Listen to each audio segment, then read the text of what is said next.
Hi, folks. Tonight we step into the squelching, slippery, often squirm-inducing world of medieval towns. And not to marvel at the castles or cathedrals. No, tonight we're here for something far more fragrant. You're about to stroll through the cobblestone streets of a town where garbage isn't just a nuisance. It's practically a part of the architecture. Rotten vegetables underfoot, animal bones in the alleys, and a smell that defies description. You probably won't survive this, not with your 21st century sense of smell and high maintenance hygiene habits. So, before you get comfortable, take a moment to like the video and check if you're subscribed to the channel, because several viewers of the channel are complaining that YouTube is removing their subscriptions. But only if you genuinely enjoy what I do here. Let me know in the comments where you're watching from and what time it is. Now, dim the lights, maybe turn on a fan for that soft background hum. And let's ease into tonight's journey together. You walk into a bustling medieval town just as dawn begins to pierce the mist. The first thing that hits you isn't the cold or the clamor. It's the smell. Imagine an aggressive mix of fish guts, spoiled ale, manure, and sweat. It hits you like a brick wall. You gag, maybe tear up a little, and instinctively reach for your shirt to cover your nose. But the scent has already woven its way into your soul. This town doesn't have garbage collection, not in the way you know it. There's no rumble of diesel-powered trucks or uniformed workers tossing bags into compactors. Here, trash simply becomes part of the ecosystem. Households discard waste however they can, out the window, into the gutters, or onto communal piles. Sometimes, they don't even bother. It just piles up in corners, like roommates no one wants to deal with. Historians agree that cleanliness wasn't exactly a civic priority in the early Middle Ages. Sure, by the later medieval period, some cities enacted rudimentary laws about waste disposal, but enforcement was, let's say, optional, especially when the constable's idea of cleaning involved pushing refuse into the next street over and calling it progress. As you step forward, your boots crunch through straw that's been thrown down to soak up liquids. And by liquids, we're not talking about spilled wine. This straw is doing overtime, trying to hide the soggy reality underneath. Rotting food scraps, chamber pot spills, dead animals, and who knows what else. You make a mental note to burn those boots later. Or maybe your whole outfit. The streets are narrow, the houses towering and leaning inward like gossiping neighbors. Because of this, sunlight barely touches the ground, which means trash stays damp, moldy, and perpetually ripe. One quirky fact: some wealthier homes had designated garderobes that drained waste directly into moats or streams, essentially weaponizing their plumbing. And here's something to stir your curiosity. Historians still argue whether medieval townsfolk were truly indifferent to filth, or whether they just didn't have the means to do much about it.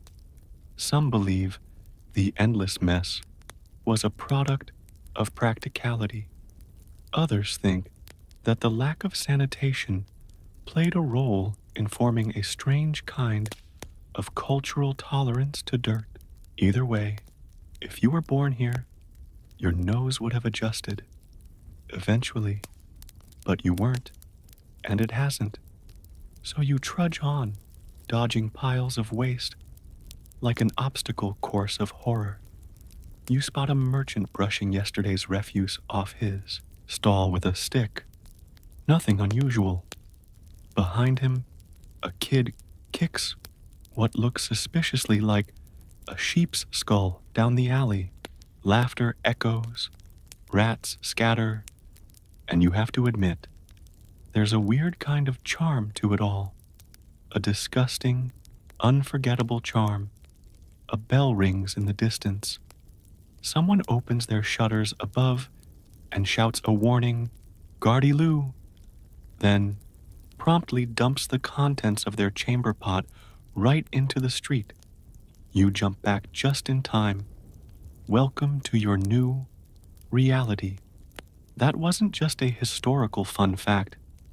That was breakfast for the street below. You duck under a laundry line strung between buildings and try to stay on the raised edges of the cobblestones where it's slightly drier. These raised walkways were often the best hope for staying clean, though clean is a generous term. You pass a woman using a broom made of bundled twigs to sweep a pile of onion peels and fish bones into the gutter. She doesn't even glance at you, just another ghost passing through this living compost heap. It's easy to romanticize medieval towns with their candlelit inns and charming timber-framed houses, but this is the flip side. The raw, unfiltered reality that doesn't make it into fairy tales. This is the part where slippers get soaked in slurry and petticoats get painted with street soup. And yet, life goes on.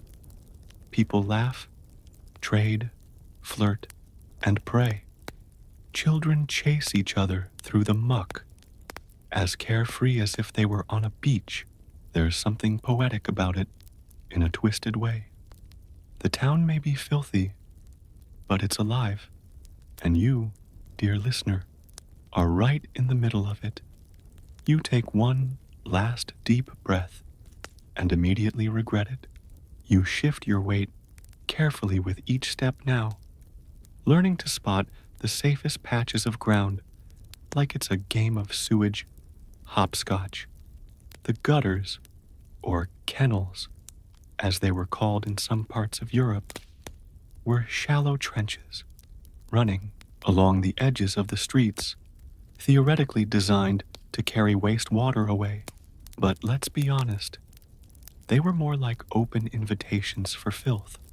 You peek into one and immediately regret it.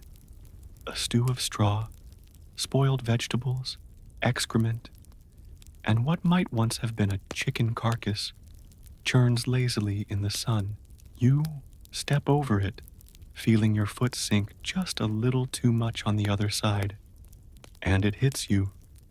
There's no escaping the grime here, not unless you live in the castle, and even then, you'd still smell it drifting in on the breeze. The whole town wears its waste like a second skin. Now, imagine trying to clean any of this. The town council, if there even is one, probably passed a rule about keeping your street clean. But who enforces that? Sometimes they appoint a scavenger, an actual person whose job is to inspect neighborhoods for garbage. Historians still argue whether these officials had any real power or if they were more ceremonial than practical. Either way, it's not a position people fought over. You'd have to be part inspector, part negotiator, part janitor, and fully immune to smell. In bigger towns, there might be designated dumping grounds at the edge of the walls. These were essentially medieval landfills, known as middens. Everything from bones and ashes to broken pottery and human waste got chucked in. Over time, these heaps grew so large that they formed mounds big enough to alter the landscape. In fact, some of today's archaeological digs owe their richest finds to these ancient trash hills. Quirky tidbit. Medieval people sometimes scavenged the dumps themselves, looking for items to reuse. because recycling existed long before it was trendy. But most of the time, waste didn't travel far. People tossed it right out their front door, trusting the rain to carry it downhill or the pigs to root through it. That's right, pigs. In many towns, pigs roamed freely, acting as mobile garbage disposals. They'd gobble up whatever organic matter they could find: spoiled food, entrails, even feces. It's equal parts efficient and nauseating. Imagine trying to navigate a crowded street while pigs root through a pile of guts 10 feet away. And yet, they were valuable. So valuable, in fact, that there were laws protecting them. Harm a pig, and you could face a fine, or worse. As you pass an alley, you hear the telltale squeals of one of these scavenger hogs fighting with a dog over what looks like a sheep's stomach. The dog wins, barely, and trots off with its prize. You stare, caught between horror and admiration. This, apparently, is a regular Tuesday morning. You reach the marketplace, normally the beating heart of a town. Here, though, it smells like the inside of a compost bin. Merchants shout over one another, selling turnips next to stalls that smell distinctly like urine. Why? Because market squares often doubled as open-air toilets after hours. The same space where you'd haggle over barley could, hours earlier, have hosted a drunken man relieving himself in the shadows. That's the duality of the medieval town: practical and revolting. One cheerful old woman tries to sell you fresh pies. You glance at the cart where flies swarm the crust. She sees your face and chuckles. They like the sweet ones, she says, shrugging. You thank her politely, stomach doing somersaults, and move on.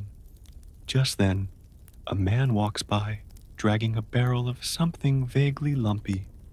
He lifts the lid, dumps it into the nearest gutter, and walks off whistling. No shame, no hesitation. That's just how things are done here. Waste management is everyone's job, which basically means it's no one's responsibility. Historians still argue whether medieval townspeople were aware of the connection between waste and disease. Some say they noticed patterns, like how certain neighborhoods seem to fall ill more often, but without germ theory, they couldn't fully grasp the why. Others believe people chalked it up to bad air, curses, or divine punishment. Either way, the result was the same: a town choked with filth. Praying it wouldn't be next in line for the plague, you pass a row of houses, each with a bucket by the door. Some are for water, some aren't. In wealthier homes, chamber pots were emptied by servants, sometimes into cesspits, dug beneath the floors or behind the house. Poorer folks just flung the contents into the street, and the phrase, "don't drink the water," becomes very real here, because contamination wasn't just possible, it was constant. One creative workaround: beer. People of all ages, even children, often drank weak ale instead of water because it was safer. The boiling, during brewing, killed off many of the waterborne nasties.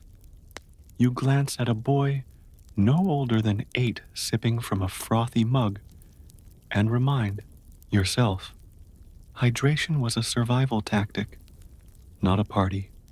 Quirky fact of the moment: in some towns, tanners, those who processed leather, used human urine as part of their chemical recipe. It helped soften the hides. Yes, really. There were even designated pea collectors who went door to door asking for your finest offerings. And if that doesn't ruin your idea of medieval fashion, nothing will. You wander farther from the center now, following the stench downhill. The town's poorer districts tend to sit in the lower areas, literally and metaphorically catching everything that washes down. Here, the waste is thicker, darker, and far more potent. The people are used to it. They live in it, work in it, raise their kids in it. Their resilience is impressive, but their life expectancy, not so much. Just when you think you've seen it all, you spot a narrow passageway where someone has laid planks over a trench. Beneath the boards, something thick and black bubbles slowly. You ask someone nearby what it is. Old stew, he says, without a trace of irony. You don't ask for clarification. You step carefully onto the plank, whispering a silent prayer that it holds your weight. It creaks, groans, and finally gets you across. Congratulations. You've just survived one of the more scenic shortcuts in town. You keep moving, trying to breathe through your mouth and not think too hard about what's clinging to your boots. The air shifts as you pass a tanner's shop, and if you thought things couldn't get worse, well, surprise. The smell hits you like a medieval slap in the face. You gag reflexively, and a man nearby chuckles. You'll get used to it, he says, though he doesn't look convinced himself. Tanners were essential to any town, providing leather for shoes, belts, armor, and books. But their process, let's just say, it wasn't exactly fragrance-free. Animal skins were soaked in a mixture of water, lime, dung, and, yes, still human urine, to loosen the hair and fat. Afterward, they were pounded, scraped, and stretched, all while the concoction festered in vats, exposed to the sun. It's a recipe for leather and nausea in equal measure. You walk faster. The alleyways grow narrower here. Twisted veins in the town's circulatory system. Wooden houses lean over you, their upper stories practically touching above, like gossiping neighbors whispering secrets. The gutters are steeper, more like mini moats now, and the waste flows thicker, especially after a recent rain. Every corner smells like a different form of decomposition. Welcome to the back streets. In one particularly cramped passage, you hear a sudden splash and a shriek. A girl, no more than 10, has slipped and fallen into a puddle of gods know what. Her mother pulls her up by the arm, scolding and wiping at her dress with a rag that honestly isn't helping. The child is already laughing, though. To her, this is just a Tuesday. You, on the other hand, make a mental note to burn your clothes when this journey ends. Historians still argue whether these neighborhoods were truly as filthy as some chroniclers claimed. Some say exaggerated descriptions were meant to shame cities into improving conditions or to highlight moral decay. Others point to archaeological digs that reveal layers of trash and organic waste built up over centuries, backing up the worst accounts. Either way, you're not loving the reality on the ground. And speaking of reality, there's a man crouched at the edge of a building with his pants down. You look away fast. There's no privacy here, and very little shame. Without widespread indoor plumbing, People relieve themselves wherever they can, behind barrels, in stairwells, occasionally into buckets. They'll later empty out the window with a polite warning cry, Gardyloo, if you're in Scotland, or mind your head.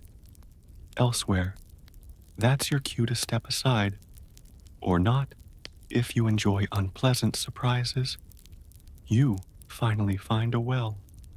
It should be a symbol of relief, but instead, it's a source of paranoia. Wells were communal, shared by dozens if not hundreds of people, and while towns tried to keep them clean, some were even covered or fenced off. It wasn't uncommon for them to be contaminated by nearby cesspits or runoff. You peer down and see water, dark and still. A bucket hangs from a frayed rope.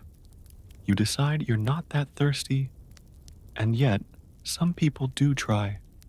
Local ordinances sometimes required residents to sweep the area in front of their homes once a week. Fines existed for dumping waste in the streets, but enforcement was another story. Occasionally, religious festivals included town-wide cleanup efforts, not because God insisted on tidiness, though maybe he did, but because a clean town meant fewer outbreaks of pestilence. That said, your nose isn't picking up on clean in any direction. Quirky historical tidbit. In some towns, muck collectors were paid to gather human and animal waste, not to remove it, but to sell it. That's right. Waste was a commodity. Farmers outside the town walls bought it to fertilize crops. You might call it medieval recycling. Others call it gross. Either way, it worked. You pass a particularly unfortunate pile that seems to move. A closer look reveals it's crawling with life. Beetles, maggots, and other creatures better left unnamed. You step back, stomach lurching, and yet, in some way, this biodiversity was part of the ecosystem. Rats, cats, and dogs all played their roles here, both as scavengers and as public health hazards. It's a fine line. As you make your way through the butcher's district, things shift. Here, the waste is different. Blood drains into the gutters. Bones are piled in corners, some already gnawed clean. The scent is sharp, metallic. It stings the back of your throat. Butchers often worked in open-air stalls or lean-tos, their scraps discarded without much ceremony. You spot a foot, a hoof, something unidentifiable, and no one else even flinches. Smells like dinner. Someone jokes. You're starting to understand how waste wasn't just a byproduct of life here. It was woven into the daily rhythm. Every industry created it.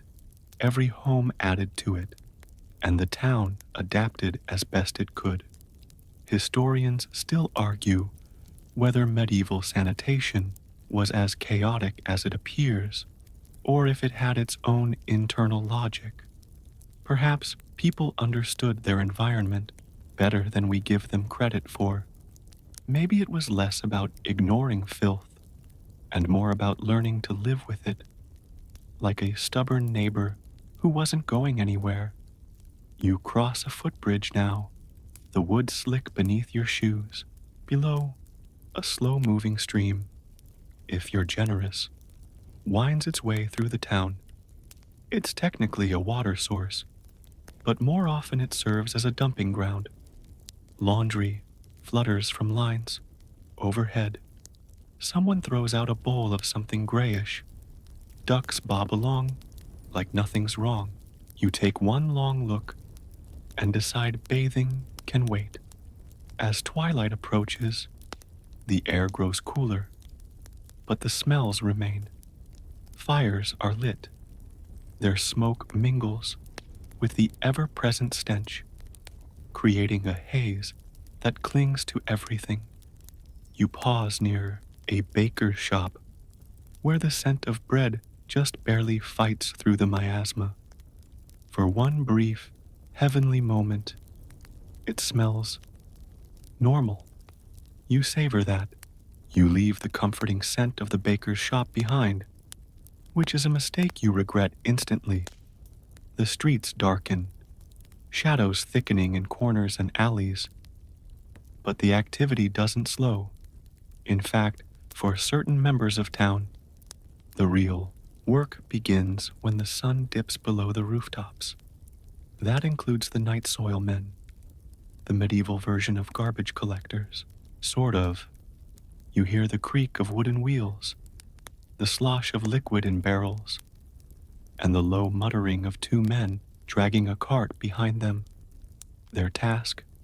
To empty the cesspits, chamber pots, and latrines of the town's more fortunate residents. Not out of charity, of course. They're paid, albeit not well. But few others are willing to do the job. Night soil men were often reviled, but also necessary. Their work helped prevent disease and kept the worst of the waste from flooding streets entirely. Still, if you made the mistake of walking too close, you'd leave with more than just a story. One false step, and you'd smell like regret for a week.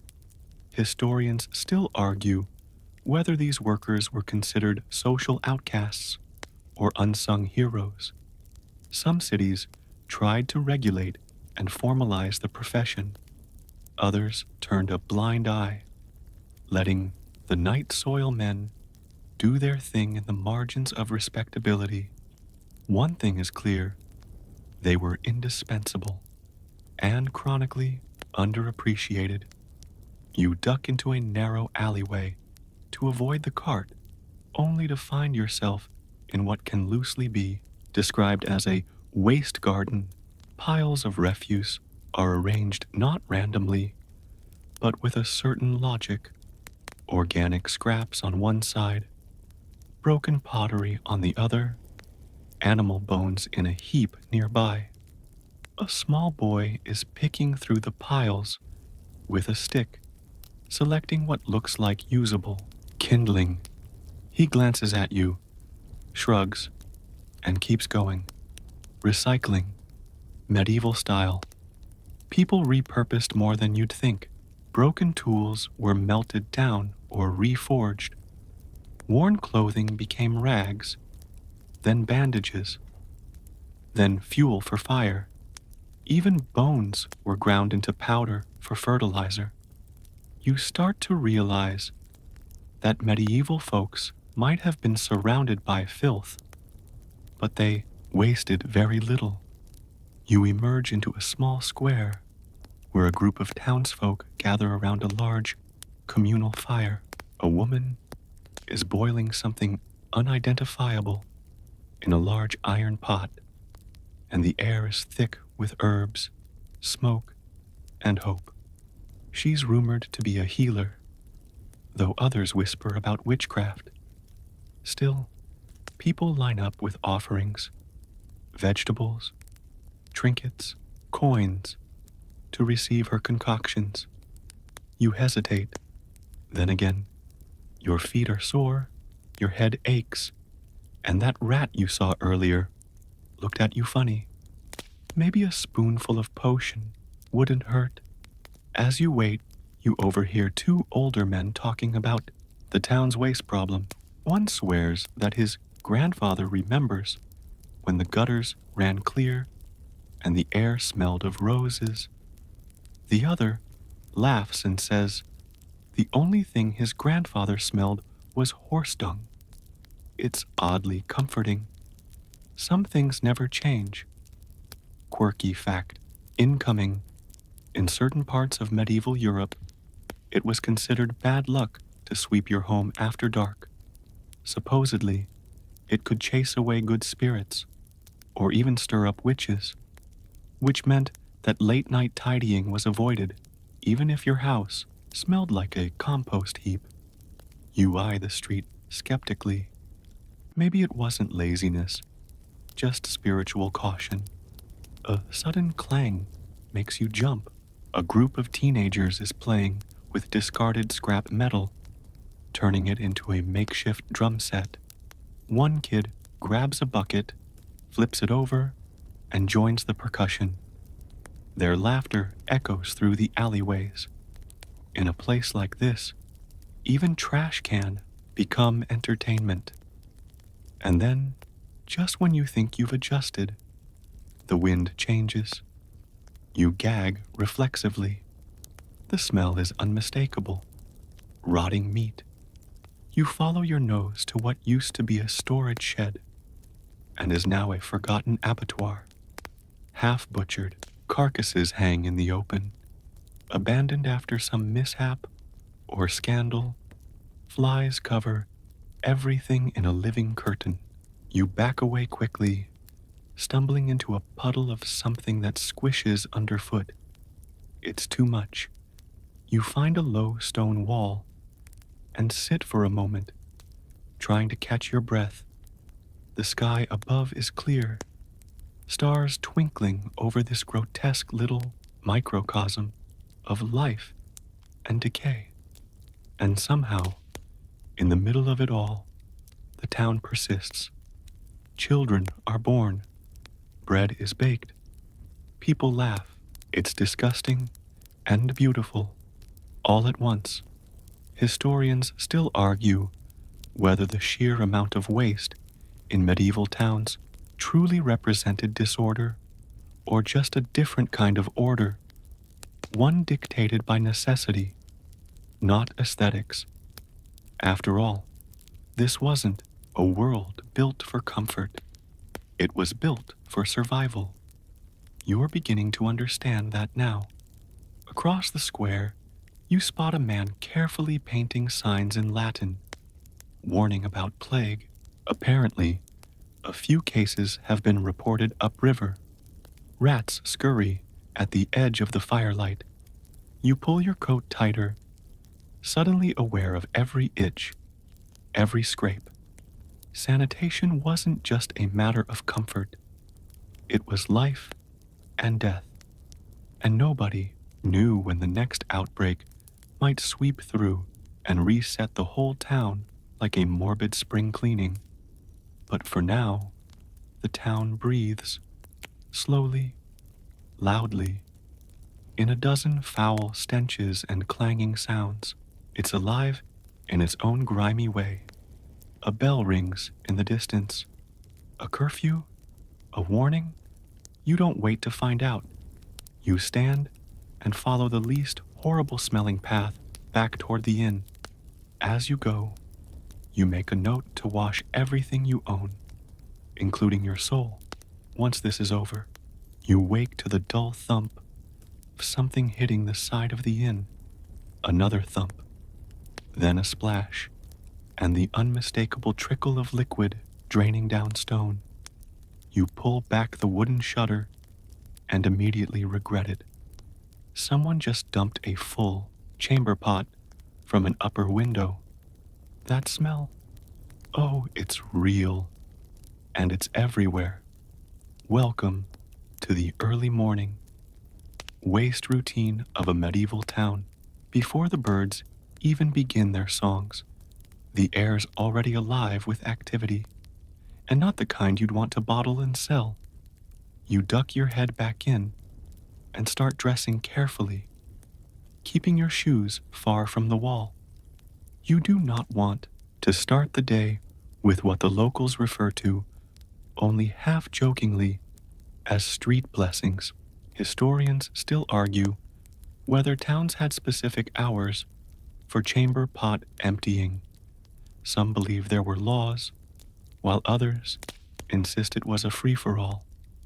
What's clear is that once the sun peaked above the roofs, the risk of airborne waste dramatically increased. Medieval sanitation laws often required people to shout a warning before tossing, but not everyone followed etiquette.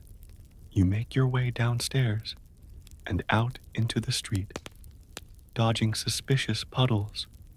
Already, the town is stirring.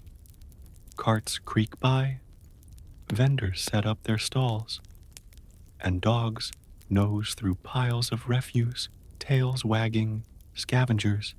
In their own right, you pass by a man sweeping the gutter. Sort of. He's pushing debris, leaves, scraps of fabric, something unidentifiable, toward a central drain. That drain, of course, feeds straight into the nearby river. Problem solved? Not quite. Medieval towns relied heavily on rivers for both water and waste disposal. It was convenient, sure, but it also meant that upstream poop became downstream drinking water. Yikes. You glance toward the river with a newfound suspicion, grateful you haven't had breakfast yet. Quirky tidbit time. In some towns, children were paid to chase pigs out of the streets. These were real, sanctioned jobs. Swineherds, who protected citizens from rogue pigs rummaging through garbage. And pigs weren't picky. They'd eat anything, even, disturbingly, the occasional unattended corpse. That's not a metaphor. That's Tuesday. You come across a corner where yesterday's fish market left behind an aromatic legacy. Flies dance across the stone. A merchant is tossing handfuls of rosemary and lavender onto the ground, hoping to mask the odor. It's almost sweet. Almost. In a nearby alley, you find a woman sorting through cloth scraps. She's part of the town's informal waste economy. One of many people who make a living salvaging and repurposing discarded materials. The strips she gathers might be used for bandages, stuffing, or patching up clothing. The recycling spirit is alive and well here, not out of environmentalism, of course, but out of sheer necessity. When you live close to the edge, nothing gets wasted, and yet, for all the creative reuse, garbage still piles up. You step over what you think is a moldy turnip and find yourself face to face with the local tannery. Big mistake. The stench hits you like a wall. Tanning leather in medieval times was less artisan workshop and more chemical warfare. Urine, animal brains, dung, all part of the process. And it shows. Or rather, it smells. The tanner waves cheerily, as if he can't smell the horror around him. Maybe he's just immune, or maybe his nose gave up years ago. Historians still argue about how much medieval people truly noticed the smell of their towns. Some sources suggest they were desensitized. Others say they suffered through it just like you are now. Either way, you're sure of one thing. Medieval deodorant was probably just crossing your fingers and praying for wind. You move on quickly, gagging quietly as you head toward the edge of town. There, near the crumbling outer wall, you spot a wide pit. No signs, no guards, just a big hole full of refuse, rotting food, broken pottery, and scraps of who knows what. The town's landfill. Some cities designated specific dumping grounds, others not so much. This one seems semi-official. You're not entirely sure. What you are sure of is that if you fall in, you're not getting out clean. Nearby, a group of children throw rocks into the pit, cheering when they hit something, especially squishy. One of them offers you a turn. You decline. Politely, as you walk away, you overhear a pair of monks discussing the town's sanitation. One argues that cleanliness is next to godliness. The other snorts and says, "Tell that to my sandals." Apparently, he stepped in something during morning prayer. Still, you get the sense that religion played a role in cleanliness, at least in theory. Ritual washing was common in many monastic orders, but translating that into municipal policy? Not so much. You duck into another alley and find a stable. Horses snort and stomp, their waste neatly piled in one corner.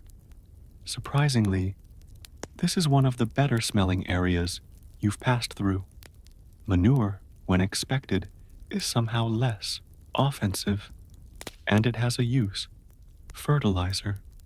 Farmers often came into town specifically to collect manure, mixing it into the fields to enrich the soil. Nothing goes to waste if you know how to market it. Medieval branding at its finest. The sun rises higher. The smell intensifies. Your stomach grumbles. You consider heading back for food, but realize you're going to need to wash your hands for a solid hour before you trust yourself near bread. And even then, you'll still wonder about where the flour was stored. This is the medieval waste cycle. Every object has a second or third life.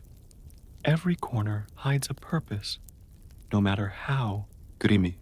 And somehow, it all functions.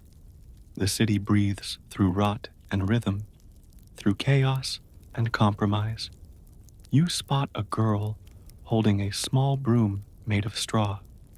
She's sweeping a doorstep, humming a song older than the cobblestones beneath her feet. The bristles wear down with each stroke. Soon, the broom will be trash too. Or maybe it'll become firewood, or stuffing, or something you can't yet imagine. In this town, even garbage has destiny. You drift away from the stable, drawn by a new scent in the air. Not exactly pleasant, but different from the usual cocktail of decay. It's sharp, pungent, and oddly metallic. You follow your nose and find yourself outside a butcher's stall, just opening for the day. Fresh meat, yes, but also bones, offal, and buckets of blood. Welcome to another source of medieval town garbage, animal waste.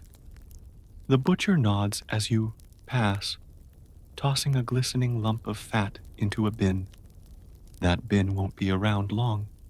Scavengers, both two and four-legged, know exactly when to show up.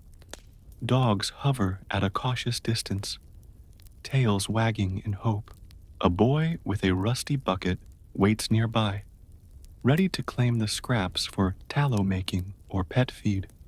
Historians still argue whether butcher waste was regulated or simply part of the local landscape. In some towns, special alleys were designated for animal processing, with drainage built into the stone. In others, butchers just dumped what they didn't need behind their stalls and hoped the rain would carry it away. You step carefully, eyes scanning for bones or gristle. A few steps later, you're not so lucky. Something squishes under your boot. You look down and grimace. You don't ask. You don't want to know. You duck into a side street, hoping for cleaner ground, and immediately stumble upon another kind of refuse entirely. Textile scraps. The local tailor is at work, trimming and measuring in his open-air stall. His floor is littered with colorful remnants. But these aren't garbage. They're currency. Women gather the scraps, bundling them into aprons and baskets. Some will become quilt stuffing, others transformed into dolls or decorations. A few will be boiled down into pulp for paper making. An expensive and delicate process. Quirky tidbit. Some towns had entire trades centered around rag picking, a respected job in communities where every fiber counted. Children, too, played a role in this microeconomy, delivering bits of fabric in exchange for bread or coins. Still, not all cloth is useful. Some is stained, shredded, or too coarse. You spot a pile near the gutter, already soaked from last night's rain. It'll likely become tinder or just rot where it lies. Moving on, you arrive at the local public bakehouse. The smell of warm bread momentarily wipes away the day's odors, and you almost forget where you are. But then you spot the pile of ash behind the oven. Waste from wood-fired ovens builds fast.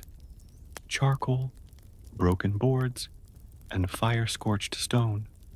Bakers often threw their ash into communal heaps, which sometimes doubled as fertilizer or filler for potholes. You glance around and notice a new character approaching the bakehouse. A woman with a wheelbarrow full of something. Turns out it's broken crockery, shattered mugs, cracked bowls, and chipped plates, all ready for disposal. This is ceramic waste, and it's more common than you'd think. In an era when clay goods were essential and fragile, broken dishes were as inevitable as rainy days. And while some were ground down for construction filler, others just ended up in middens. Those layered trash piles archaeologists dream about. You trail the woman to a spot behind a row of houses.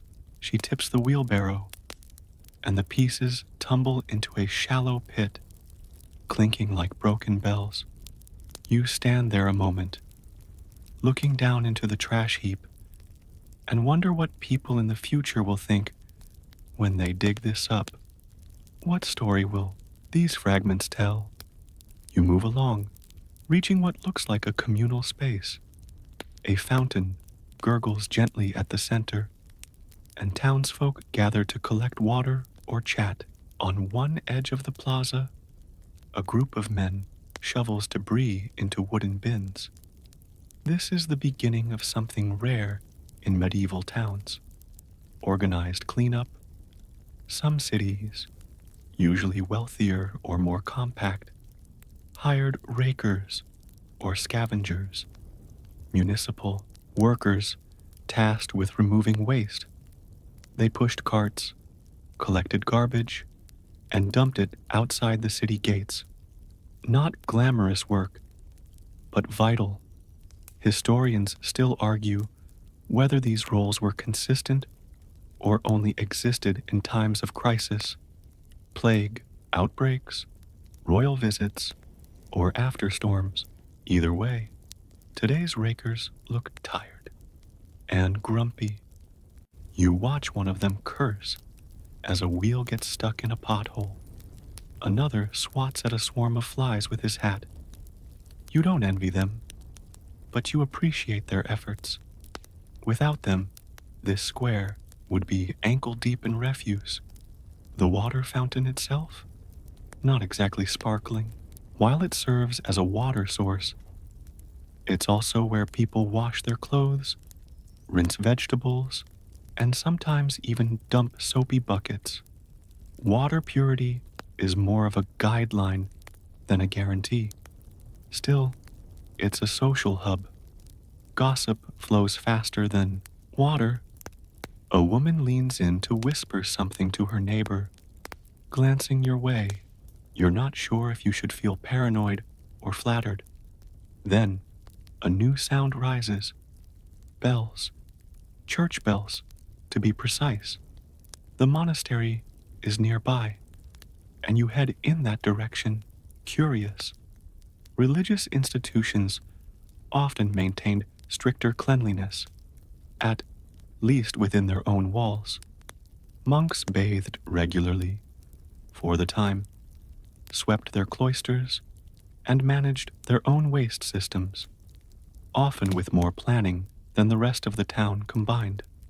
As you enter the courtyard, you notice stone channels built into the ground, primitive plumbing meant to carry rainwater, and sometimes waste. The smell here is tolerable, maybe even pleasant, thanks to a well-tended herb garden.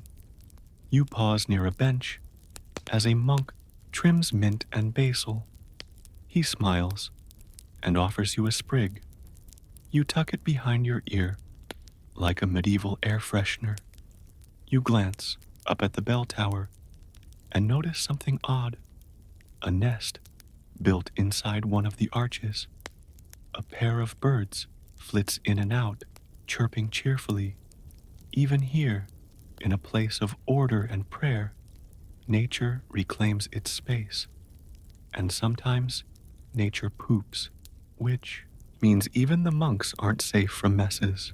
You slip out of the monastery with your makeshift mint perfume still clinging faintly to your tunic. The contrast between its calm order and the street chaos is stark. Outside, the alley reintroduces you to the world of grit with a waft of something sour, something fermented. You round a corner and find the source. A small alehouse with barrels out front, some upright, others leaking ominous puddles of stale beer and cloudy wash water into the cobblestones. A pig snuffles at the runoff, unconcerned. You take a wide step around both. Medieval taverns weren't just drinking spots. They were vital hubs of social life, and naturally, garbage production. Leftover food, wood ash, broken jugs, and spoiled drink piled up fast. Often, tavern owners had arrangements with local farmers who collected food waste to feed pigs or enrich compost heaps. That is, when things worked well. Historians still argue whether tavern refuse was managed differently from household waste or simply added to the collective dump. Some towns regulated alehouses tightly. Others let them reek freely in the name of merriment. You get the sense this one falls into the latter category. A sharp clatter draws your attention. A spilled bucket, followed by muttered curses. A barmaid stands in the doorway, glaring at a young boy who's just knocked over a load of oyster shells. Yes, oyster shells. They were surprisingly common in medieval towns, especially near coasts or along major trade routes. Cheap protein, popular snack, massive cleanup problem. Shells were dumped into pits, crushed for lime, or, more often, left in stinky heaps behind taverns. And here they are, glistening on the stones, daring your foot to slip. You shuffle forward, careful, and find yourself on a narrow street lined with homes. Windows hang open, some with baskets dangling by ropes. Early delivery systems for avoiding crowded stairwells. A woman above tosses a handful of crumbs to the pigeons. Most land on the ground. Some land on you. You sigh. Welcome to domestic waste. Bread ends, apple cores, feathers, used rushes, hair clippings, toothpicks, and yes, chamber pot contents. People did their business in clay pots or buckets and tossed it outside, often into nearby alleys or ditches. Some did it under cover of night. Others just shouted a warning, a classic cheeky tidbit, Gardez-vous, a corruption of the French, Gardez-l'eau, meaning watch out for the water. It was the medieval version of incoming. You duck beneath a windowsill on instinct. No splash today, but you hear something slosh nearby and feel a renewed respect for your shoes. Historians still argue whether this waste disposal was widely tolerated or begrudgingly accepted. Some cities issued fines, others ignored the practice entirely, until disease knocked on the door. You keep walking and spot a wooden cart rattling past. It's pulled by a donkey and piled high with bundled sticks, rags, and sacks of something powdery. This is a rag and bone man, an early scavenger who collected waste that could be resold or reused. Bones were boiled for glue. Rags became pulp. Dust and soot, yes, even street dust, were sold as filler or fertilizer. It's one of the few professions where trash is treasure. Kids chase the cart, hoping to trade small fines for pennies. One hands over a broken comb and gets half a turnip in return. You spot another collector behind him, a dung gatherer. Yep, in towns where horse traffic was heavy, dung was both hazard and resource. It could dry into fuel, enrich gardens, or even patch walls. Dung collectors moved with baskets and shovels, scraping the streets and turning piles into profit. Not glamorous, definitely smelly, weirdly vital. As you watch the collector scoop up another steaming deposit, you hear a shout from across the square. Fire! You jolt, looking for smoke. None. Turns out it's a candle maker, advertising his wares. Still, the timing makes your pulse spike. You head his way, and the smell of beeswax fills your nose. Sweet, sharp, familiar. Candle making, like many crafts, produced its share of waste. Dripped wax, burnt wicks, warped molds. Most was reused, but not all. Bits ended up in trash heaps, melted into muck, or stuck to walls for centuries. You walk past the shop and down a stone staircase into a lower alley. The smell shifts again, this time to something earthy, wet, and oddly metallic. You've reached the town's tanners. If the butcher made you queasy, this might finish the job. Tanning leather was necessary. It was also revolting. Animal hides were soaked in urine, lime, and other pungent solutions. The waste from these vats was dumped into channels or pits. Some of it leaked into nearby waterways. The smell hung in the air like a second skin.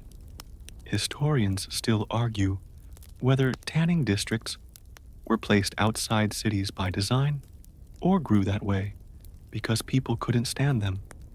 Either way, you're here now, and your nose is not pleased. You turn back toward the main street, eager for cleaner air. On your way, you pass a wall where someone has painted a crude cartoon. Two figures throwing food at each other. Beneath it, graffiti scratched in Latin reads, Stercus est vita. Filth is life.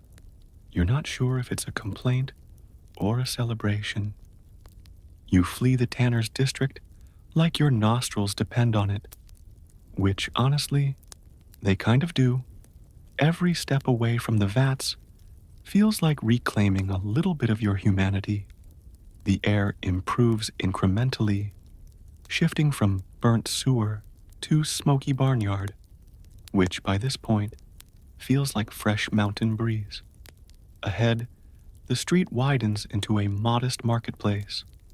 There are wooden stalls, muddy footprints, shouting vendors, and a goose with a death wish weaving between carts. The cacophony is immediate and intimate. People bartering, laughing, complaining, and yes, spitting on the ground like it's their God-given right. Marketplaces in medieval towns weren't just where you bought cabbage and saltfish. They were complex waste ecosystems. Every transaction came with leftovers, wrappers of bark, fish guts, rotting produce, and broken goods. The result? a floor layered with sludge that could be several inches deep after a rainy day. You wade into it, literally. Your boot sinks slightly with each step.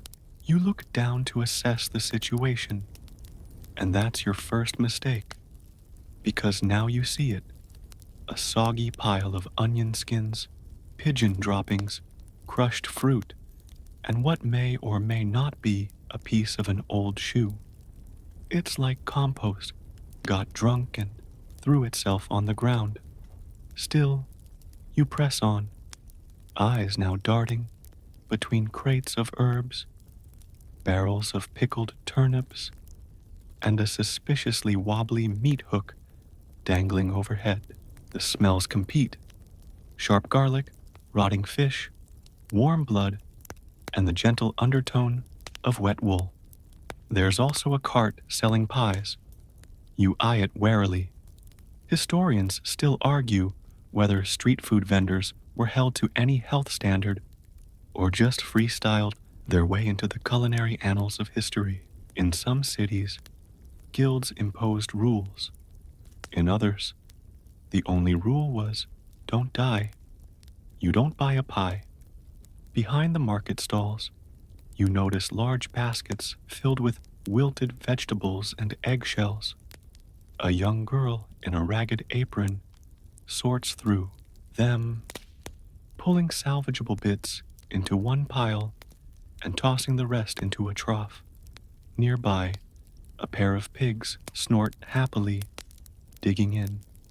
This, strangely, is the town's version of sustainable waste management.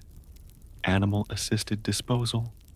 Pigs ate the food waste, chickens pecked through grain spills, and dogs took care of, let's say, the meaty leftovers. It was efficient, messy, organic, before organic was trendy. One particularly enthusiastic pig knocks over a bucket and sends a stream of spoiled milk running toward your foot. You hop back just in time, earning a laugh from a vendor who's chewing what looks like licorice root. Don't wear nice shoes in this part of town. He grins. You offer a tight smile. Noted. At the far end of the market stands a stone building with a small bell over the door. It's the guild hall of the butchers. Inside, the floor is tiled, shockingly clean.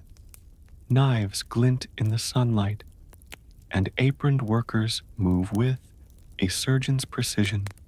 Outside, though, it's a different story. Behind the building lies a narrow alley, dubbed Blood Lane by the locals. It's where butchers rinsed their knives, dumped bones, and drained carcasses. A small stream once ran here, carrying the mess away. Now, it's more of a trickle, and clogged with fat more days than not. The air is thick, not like the tanner's neighborhood, but still chewy. You step carefully, eyes scanning for stable footing. A crow hops along the edge of the alley, pecking at something unmentionable. You decide not to look closer. The medieval waste system, if you can even call it that, wasn't uniform. It was patchwork. Some towns had regulations, but enforcement was inconsistent. Some residents took pride in cleanliness. Others figured the rain would handle it. Out of sight, out of mind was less of a motto and more of a survival strategy. Historians still argue whether the worst waste problems stemmed from negligence or necessity. People used what they had. They adapted. And they invented public shaming. Yes, that's right. If your house was too filthy, or if your garbage pile offended the neighbors, you could find yourself the subject of pointed gossip, religious rebuke, or even a town crier announcement. Goodwife Agnes tosseth her scraps upon the street, etc., as you pass a row of homes, You see one with a broom propped neatly against the door and a flower pot balancing on a windowsill. The ground in front is swept clean, and there's even a small gravel path redirecting runoff from the chamber pot. Miracle of miracles, someone cares. You tip your head in silent admiration, then continue on, dodging a puddle of something suspiciously pink. At the next corner, you hear the clanging of metal and smell something sharp. Burned feathers. You follow the sound and stumble upon a smithy. Sparks fly from the forge, and blackened tools hang from hooks on every surface. This is where weapons, nails, hinges, and horseshoes are born. But it's also a place of intense waste. Iron slag, ash, scorched wood, and discarded tools. Some smiths reused everything.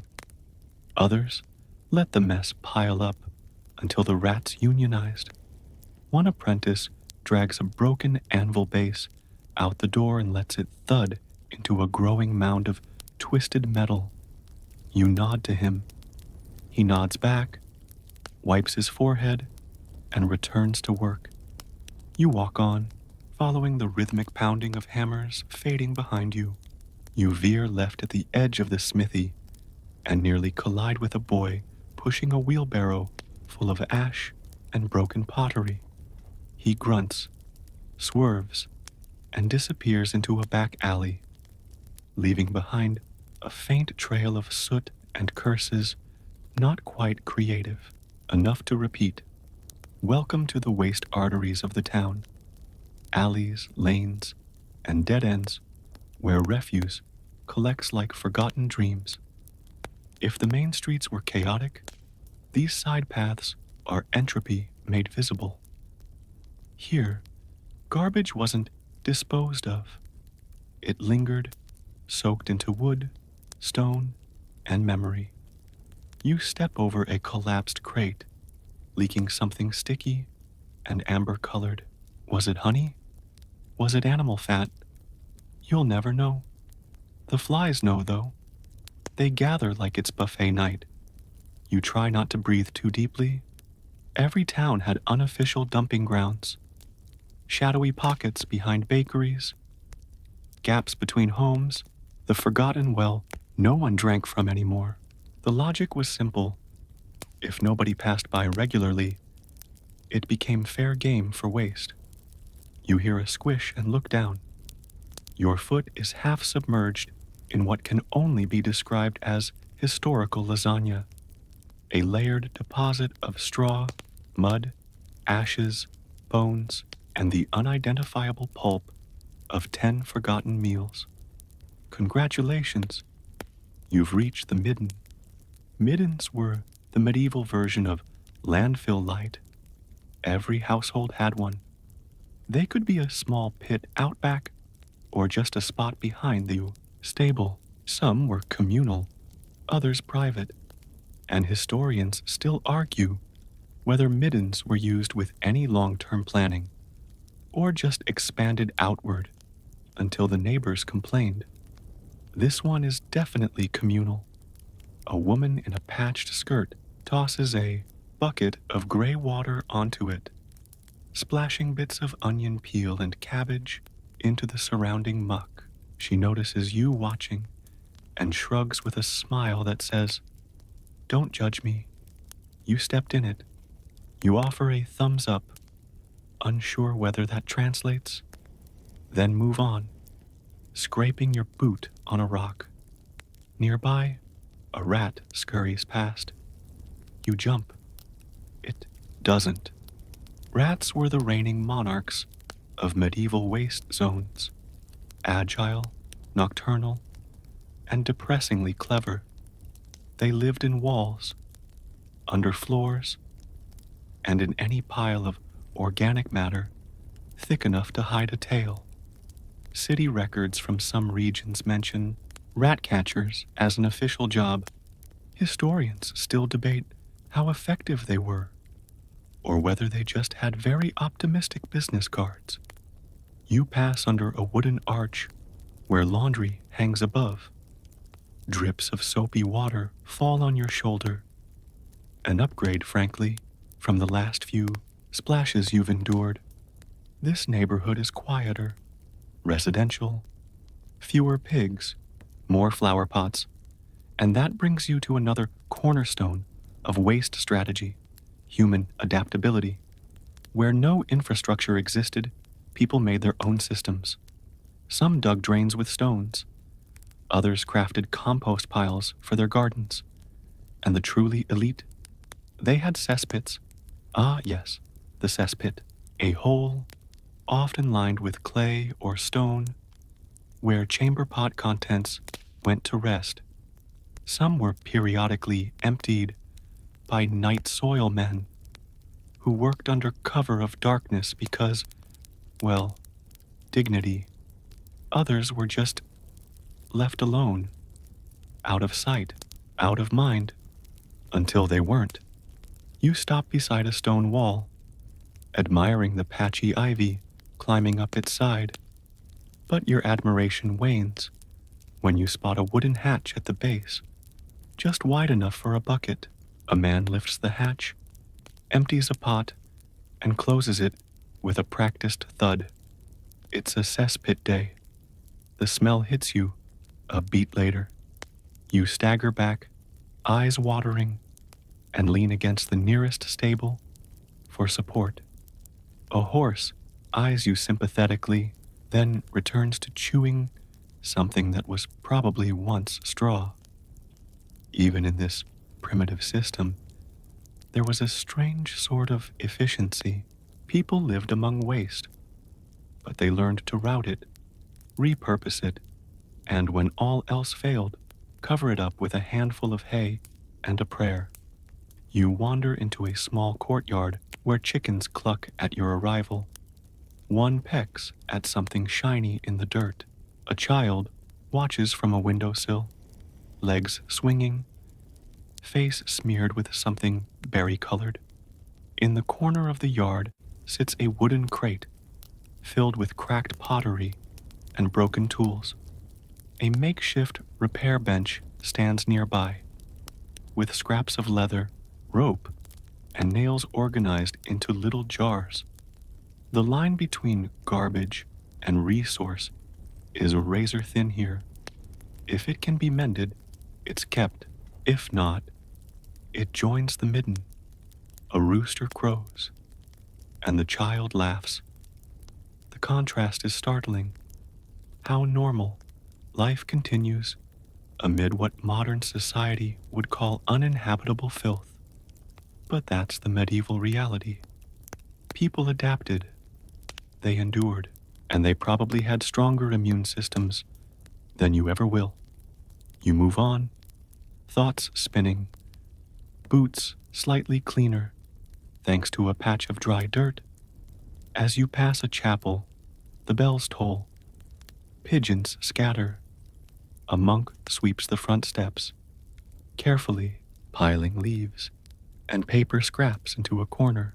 You pause, watching the deliberate motion. Even here, where cleanliness is next to godliness, garbage has a home. The monk sees you and smiles. There is no end to it, he says, gesturing to his broom. But we sweep anyway. You nod, suddenly humbled. Behind you, somewhere deep in the tangled alleys, a dog barks, a bucket tips, and a new layer is added to the endless cycle. You veer around the chapel corner and step straight into a new kind of chaos. Market day. The square ahead is a bustling mosaic of people, carts, chickens, smells, and more smells. You thought you were getting used to the olfactory assault of medieval life, but this is on a whole new level. Picture a collision of fresh fish, goat cheese, roasted onions, sweaty tunics, and is that fermented herring? A man sells pickled eggs out of a barrel. A woman hawks eel pies with the enthusiasm of someone giving away gold. And everywhere, people eat, spill, drop, trample, and never once glance down at the growing layer of crumbs, husks, bones, and peels beneath their feet. Welcome to the marketplace, the ultimate generator of medieval garbage. You navigate carefully, sidestepping what might have once been an apple, now unrecognizably mashed into the cobblestones. Merchants yell over each other. Dogs beg and fight for scraps. And children chase each other around carts, occasionally throwing food just to see it splatter. You pause near a butcher's stall. A severed pig's head stares at you, tongue lolling. The butcher carves expertly, his apron splattered with enough red to stage a tragedy. Offcuts fall to the ground. Gristle, bone, organs, none of it wasted. Not really. Some is fed to dogs, some dried for future use. The rest, well, it joins the festival underfoot. Historians still debate whether medieval marketplaces had designated cleanup systems, or if it was more of a wait for the rain approach. In some towns, there were laws requiring vendors to clean their areas. In practice, let's just say enforcement was patchy. You spot a pair of street sweepers, more boys than men, dragging worn brooms across the cobbles. They pile debris into corners, muttering about double pay for fish guts. You make a mental note not to step in the pile. You immediately step in the pile. The wet slap echoes louder than you'd like. Nearby, a cart overturns. Turnips bounce like startled frogs. The crowd roars, half in laughter, half in complaint. And amidst it all, life continues. No one flinches at the mess. It's expected. Routine. Market day means filth. And filth means business. But not all refuse stays on the ground. You glance up to see crows circling overhead, waiting. One swoops down, snatches a crust, and vanishes. Another lands on a signpost, eyeing you like you owe it rent. Birds weren't the only ones cashing in. Human scavengers also roamed the market. Orphans, the elderly, or the desperately poor, combing the stalls after, close for anything salvageable. Wilted greens, bruised fruit, half-eaten pies. Dinner. If your standards weren't high, you turn a corner and find a quieter stretch. Cloth merchants and trinket sellers. Less food, more chatter. A woman sells dyed fabrics, the runoff from her vats, staining the stones in surreal swirls of red and purple. You almost slip. She winks and says, "Fresh batch. Mind your boots." You nod. Too late. Even waste from non-food trades built up. Leather workers' discarded shavings, potters tossed, failed pieces, and dyers dumped colored water into the gutters. Over time, these leavings stained more than just streets. They told stories. In some towns, archaeologists have tracked industry zones based on the color and composition of the garbage buried beneath. And then there's the human element. You spot a barrel labeled for public use and instantly regret reading.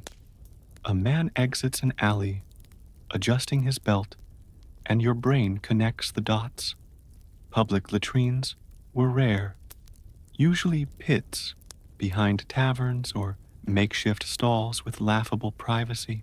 Market-goers often resorted to going where they could, behind a cart, into a ditch, against a wall. You edge away from any dark stains. Historians still argue whether medieval marketplaces had scheduled cleanups, or if Sunday rainstorms did most of the work. You mutter under your breath, parroting the thought again for comfort. Bread seller offers you a roll. You accept, more out of politeness than hunger. It's stale, crumbly, definitely made at least 2 sunrises ago. Still, it's warm, and in this world, that counts. You munch as you walk, letting the sounds of bartering and the rhythmic creak of wagon wheels carry you forward. In this square, history breathes loud and messy. It sticks to your boots, clings to your sleeves, and nestles under your fingernails. You reach the edge of the square where a man is setting fire to a pile of rags and straw. Smoke curls upward. You instinctively cover your mouth. Burning garbage was a common tactic, especially for cloth, paper, and spoiled food. It was fast, final, and made room for more. But it also meant ash, soot, and the occasional street fire. Records show more than one town losing a block to a poorly contained rubbish blaze. Still, it was better than rotting piles that invited disease. You glance back at the square, chaotic, pungent, alive, and somehow, in the thick of the filth, a kind of beauty lingers. Life, unfiltered, people making do, surviving, thriving even, amidst what you'd call squalor. You take a final bite of your roll, dust your hands, and step into the next chapter of this unwashed adventure. You leave the market square behind, but its scent clings to you like a determined stray. Every step away should feel like progress, yet your boots still squelch. Occasionally, you resist the urge to look down. The alley you're now navigating is narrow enough that if 2 people met in the middle, one would need to flatten against the wall to let the other pass, and flattening against the wall here is a gamble. Moisture seeps down the stone, and the damp isn't just rain. You hope this is where the garbage lingers longer. Out of sight, out of enforcement. The quieter the lane, the longer the refuse remains. You step around a pile of fish bones, what might have once been cabbage, and the unmistakable remains of someone's extremely bad night. Historians still argue whether these alleys were used as informal dump zones by residents or simply caught the overflow of the more populated spaces. Either way, they stink of second chances and third warnings. As you shuffle forward, you nearly trip over something oddly soft. A rag bundle, but it moves. A girl's face peeks out, mud-caked, hollow-eyed, barely older than 10. She clutches a crust like it's treasure. You freeze. She doesn't speak, just watches. You nod, gently, awkwardly, and move on, heart thudding. Not all who slept in these alleys did so by choice. Some were runaways. Some were sick. Some simply had nowhere else to go. Just around the bend, a narrow stream of water trickles along the gutter.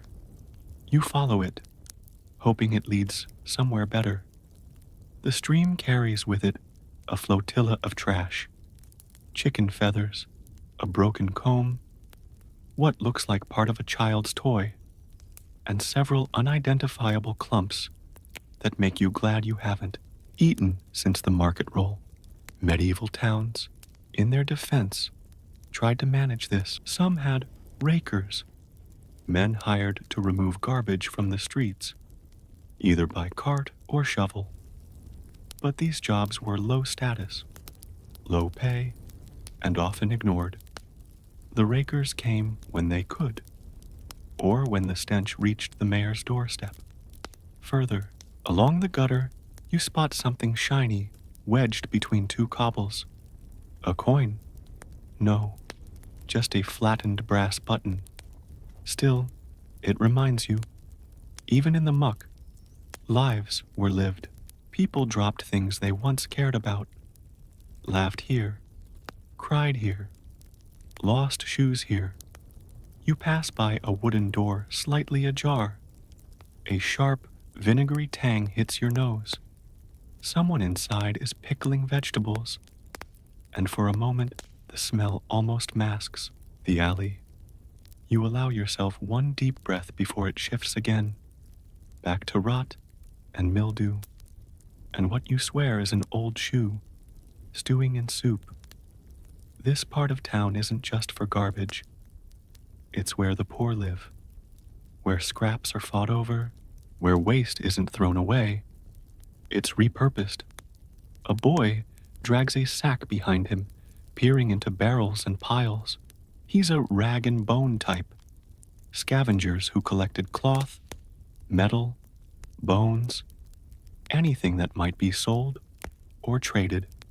Bones were boiled into glue or ground for fertilizer. Cloth scraps might patch holes, become bandages, or end up as makeshift diapers. You watch as he lifts a bent spoon with an air of triumph. In his world, that's lunch and business.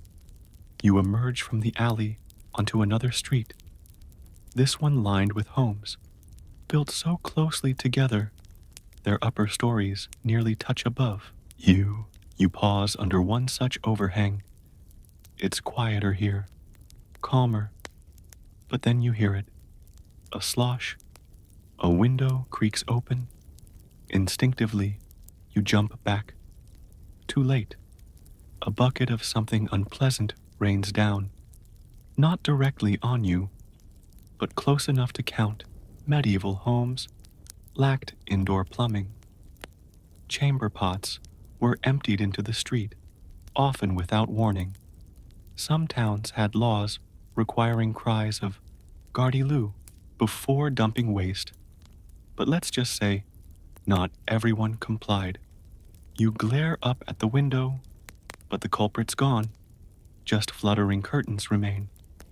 You sigh, shake your cloak, and accept your fate. Historians still debate whether public shaming ever reduced waste dumping habits. Some say the fear of fines helped. Others argue people simply grew desensitized. You're starting to see how the latter could be true. A woman across the way laughs. "New to town?" she calls. You nod, sheepish. She tosses you a cloth. You'll learn where not to stand soon enough. As you dab your sleeves, she explains that wealthier homes hired gong farmers to empty their waste pits, literal cesspits beneath latrines. These brave souls, and let's be honest, underpaid souls, shoveled human waste out of pits and hauled it beyond city walls, usually at night. You thank her, return the cloth, and continue on. The thought of night soil men working in the dark lingers, the courage that must have taken, and the nose plugs. Your final steps bring you to a small courtyard with a well in the center. A few residents gather here, drawing water, chatting, trading rumors. A boy rinses his feet in a bucket. A dog drinks nearby, eyeing the boy like he might also be dinner. You take a moment to rest. You're surrounded by refuse, but you're also surrounded by resilience. People here adapt. They create routines in chaos, find meaning in squalor, and build lives around piles of what others would call junk. And suddenly, medieval garbage doesn't seem like just waste. It's survival. It's evidence.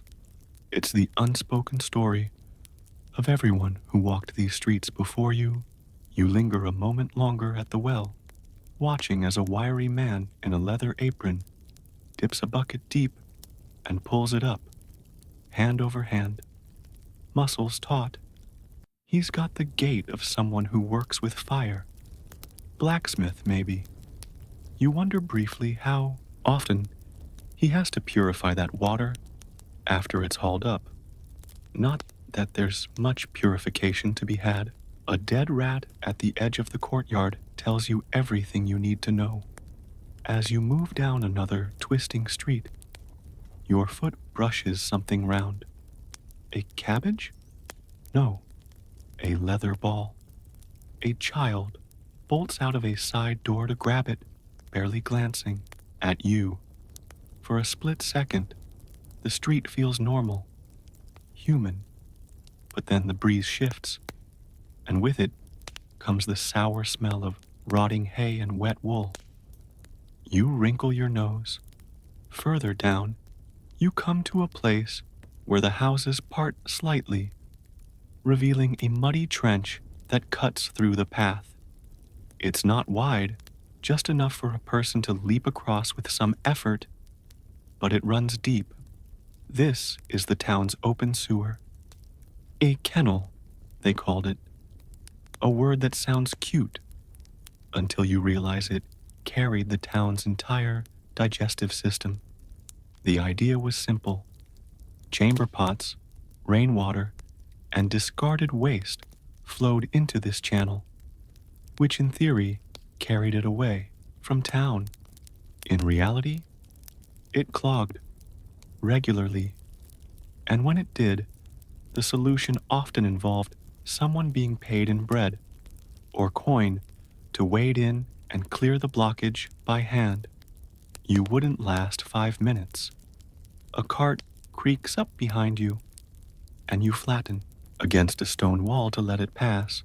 Its wheels splash through the kennel with a squelch that makes your spine shivers. Atop the cart, baskets of onions, sacks of flour, and directly behind that, a pile of what looks like spoiled meat. No separation, no hygiene, just coexisting realities. You hope those onions have strong skins. You duck into another street. This one's quieter. A laundry line stretches overhead, dripping onto the cobbles. You spot a woman scrubbing cloth against a stone outside her doorway. Water sloshes down the steps and into the kennel with a bubbly hiss. You almost feel clean, just watching her work. Almost. Historians still debate whether these open sewers were ever truly effective or just symbolic gestures, desperate attempts at control in a world that resisted it. What's clear is they were better than nothing, but only just ahead. A foul heap steams in the sun. You stare at it, trying to make sense of the mass. Its layers of cloth, feathers, mud, bones, vegetable skins, and something that crunches when you step too close. A pig trots up, snuffles at it, and takes a bite. You freeze. The pig glances at you, tail wagging slightly, as if daring you to judge. This is where things get odd. Pigs and dogs roamed freely in many medieval towns, acting as impromptu garbage disposals. The logic was sound. Let nature do the work. The results were mixed. In some towns, authorities tried to outlaw the practice. In others, pigs were actually sanctioned.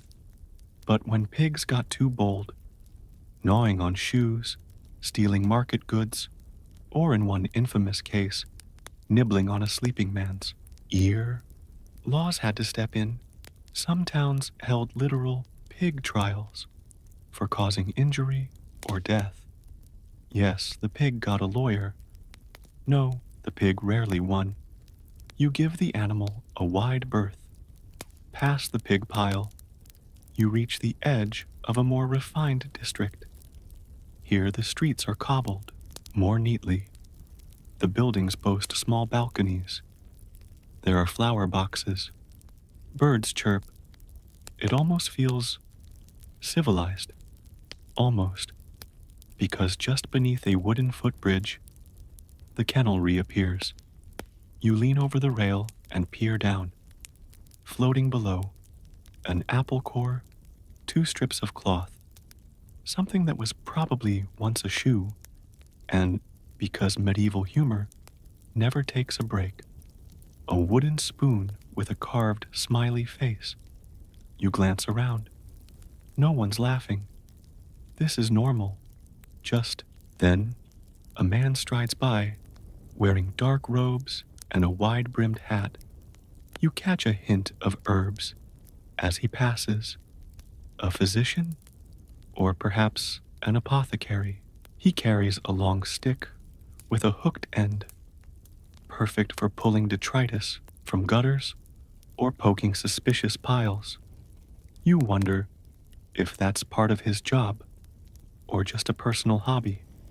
He vanishes into a doorway, and you realize you're now outside what looks like a bathhouse. Steam coils from vents in the wall. You hear laughter, splashing, the clang of a ladle against a basin. For the briefest moment, you feel tempted, but then the scent hits. It's not roses and lavender. It's sulfur, sweat, and the unmistakable tang of reused bathwater.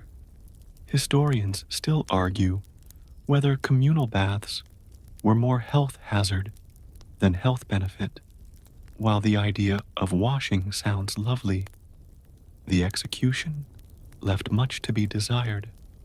Bathwater was rarely changed, and everyone, rich or poor, used the same tub.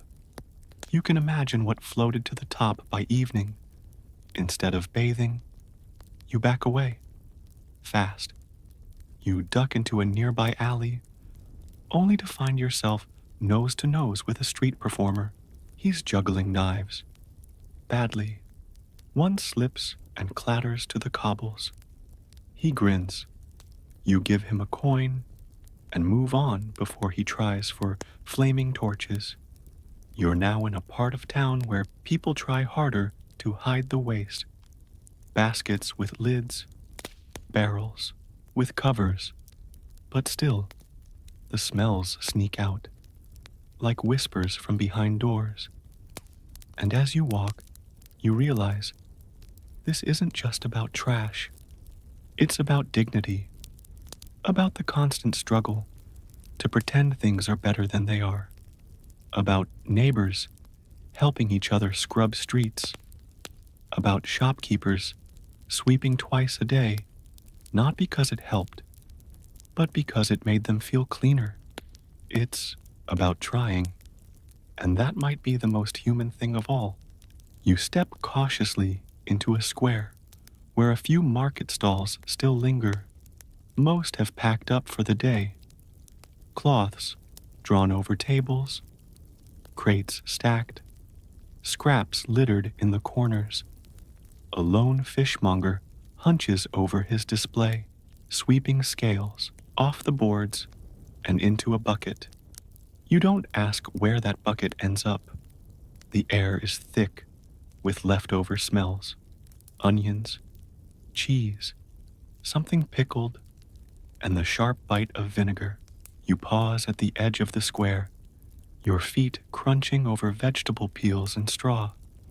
It's quiet here, but not clean. A dog scratches at a crate, looking for something, anything, to chew on. It finds a fish spine and trots off like it's won a prize. This is where the cleaning begins.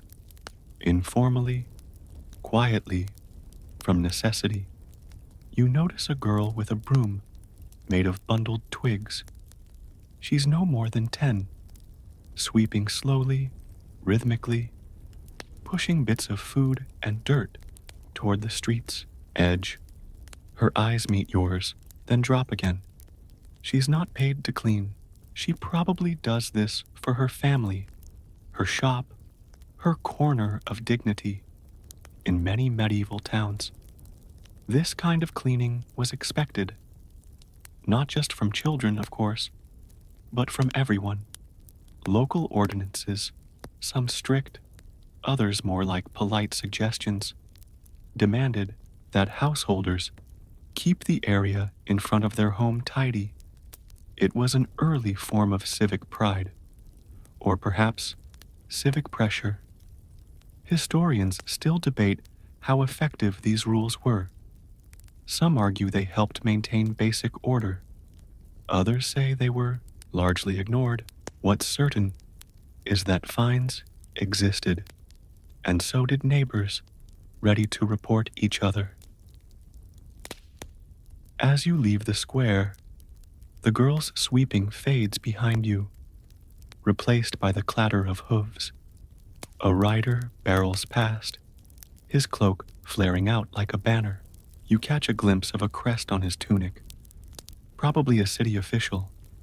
Maybe he's delivering news, or maybe he's off to find someone for dumping refuse in the wrong place. Because, oh yes, there were rules about that too.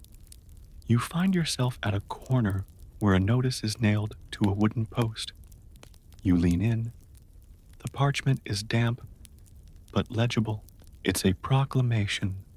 No dumping of refuse near the cathedral. Offenders will face a fine, or worse, be made to clean it themselves in public view. The threat is more embarrassing than punitive. A town's shame is a powerful motivator. Just beyond, the stone silhouette of the cathedral rises. Majestic, clean, too clean. You narrow your eyes. A boy in robes scurries by, clutching a bucket and brush. Mystery solved. In fact, religious buildings often maintained strict cleanliness standards, not out of sanitation concerns, necessarily, but for reverence. Cleanliness was next to godliness, after all. Or so they hoped. You pass a public fountain, a small one, barely more than a trough. Its water trickles over mossy stones, cool and inviting. A woman dips a jug, spills some on her hand, and wipes her face. Her expression says more than words. Brief relief, however fleeting, still counts. But public fountains weren't just about refreshment. They were status symbols. A clean, running fountain meant your town was civilized, sophisticated. Even if just a few streets away, a butcher was hurling bones into a pile behind his shop. The paradox is staggering. You take a side alley and nearly trip over a stack of broken pottery. You swear under your breath, but quietly. Don't want the neighbors peeking through shutters and judging. The stack sits beside a narrow doorway, where an older man is sorting refuse. Bones in one pile, cloth scraps in another, ash in a bucket. He nods at you without smiling. Ash, it turns out, was gold. Sort of. In some towns, it was used to make lye for soap, to spread over waste piles, to mask odor, or even to clean garments. Yes, you're looking at medieval detergent. The man tosses a charred stick into the ash bucket and returns to his sorting. It's strangely meditative, this division of waste. You get the sense he's done it for years, maybe decades. Historians still argue whether medieval townspeople truly understood the health risks associated with poor sanitation, or whether their practices stemmed more from habit, religion, or social pressure. What's clear is that many people tried. They improvised. They adapted. They did the best they could with what they had. And that best varied widely. You follow the alley until it opens into what feels like another world.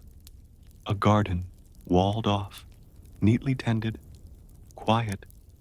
Herbs grow in rows, and bees drift lazily from bloom to bloom. In the corner, a compost pile, well managed, not overflowing.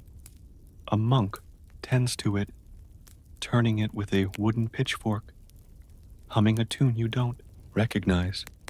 Monasteries, surprisingly, were among the cleanest places in the medieval world. They had strict schedules, assigned cleaning duties, and surprisingly advanced waste systems. Some even had rudimentary plumbing. Why? Because they believed order reflected divine will, and because, let's be honest, monks like routine. You nod to the gardener and move on. Your last stop before dusk falls is a bridge, a wooden span over a sluggish stream. You pause at the center and lean over. The water moves slowly, burdened by what looks like everything the town has rejected. Bits of cloth, twigs, a floating cabbage, a shoe. You sigh. This, too, is part of the system. Towns built near rivers often relied on them to carry waste away. The logic was simple. The consequences? Well, let's just say no one drank downstream, if they could help it. You watch the water slide past and wonder, was this all terrible? Or just the best they could manage? Probably both. Maybe neither. Maybe that's the story of humanity. The streets grow quieter now. The raucous laughter of the tavern fading behind you like the last note of a lute string. The air has cooled, and with it comes a different kind of stillness. Not exactly peaceful, but at least less chaotic than the day's parade of carts, cries, and clatter. You find yourself drawn toward the edge of town, to the place where the homes become fewer, and the scent of city life fades just enough to notice the dampness of the fields. This is where the bigger disposal operations happen, where waste leaves the visible stage and disappears behind the proverbial curtain, or rather, it's dumped into the curtain. Ahead of you is what might be generously called the town's rubbish field. It's not marked by fences or signs, but by sheer volume.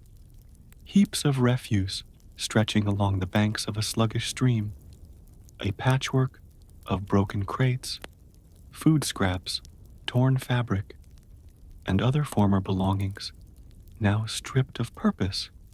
And yet, it's not as lifeless as it seems. You catch sight of a group of peasants digging through the debris with practiced hands, looking for anything salvageable. A bent nail, a length of rope, even old leather has value if you know how to work it. One woman finds a wooden spoon with a broken handle and tucks it into her apron like treasure. You almost envy her optimism. Nearby, a boy herds a few goats dangerously close to the trash piles, letting them nibble on wilted cabbage leaves and who knows what else.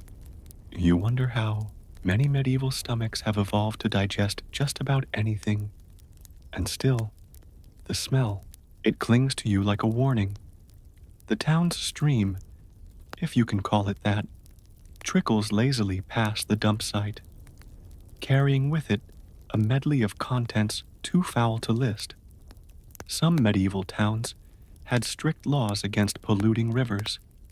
Others, not so much. In fact, many rivers served double duty as water source and waste chute.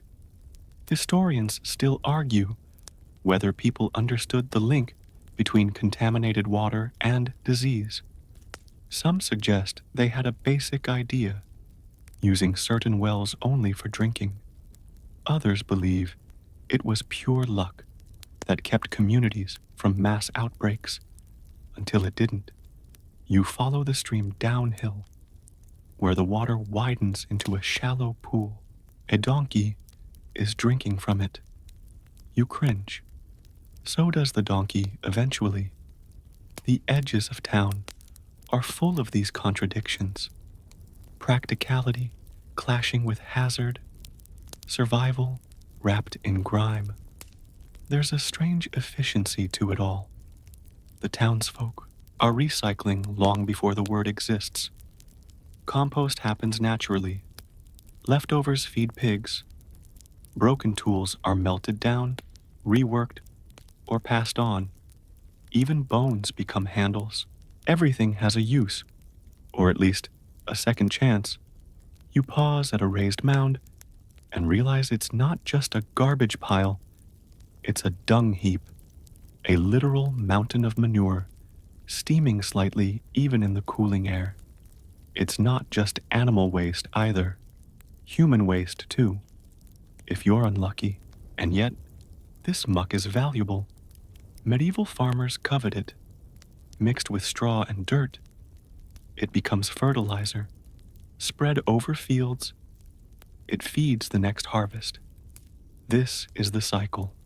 Filth becomes food. Waste becomes wealth. One local man you pass waves, his spade like a sword. Black gold, he says with a grin. You believe him? Just not enough to get closer. He's part of an unofficial crew. Night soil collectors. That's the polite term. Their job is as simple as it is revolting. To gather waste from cesspits and latrines and cart it out of town under cover of darkness. Some cities paid them. Others just tolerated them. Most tried not to make eye contact. You spot their cart a few meters away.